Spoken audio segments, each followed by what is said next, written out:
Hello mga kawakwak, ipakita ko sa inyo yung snake plant ko na nabuhay sa tubig. Ito na mga kawakwak, dahil Halloween ngayon, kaya ayan, nagsuot tayo ng salamin na to. Ayan. Sabi nila, ang snake plant ay ayaw nila ng didiligan palagi. Ayaw nila ng laging may tubig. Gusto nila tuyo yung lupa at ayaw nila ng lagi silang didiligan.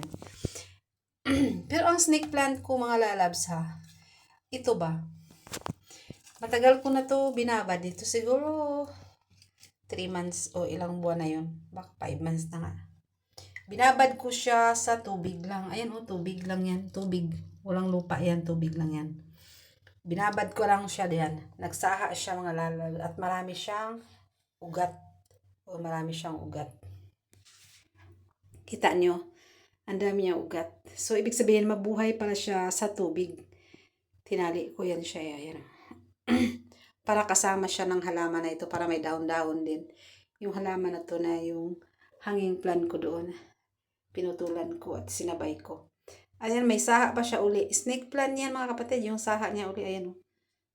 Ayan puti. Ayan, saha yan. Katulad nitong isa. Ito, malaki-laki na yung saha niya. Kaya magbalik lang kayo ng isa na ganito. Itong malaki na ito. Nabalik lang yan kasi naputol. Kaya binabad ko lang sa tubig. Nagbaka sakali lang ako na mabuhay. Nabuhay siya. Nagsaha pa. Ayun Dalawa ng saha niya. Malaki na yung isa. Ito pa yung isa Maliit. Ang dami niyang ugat.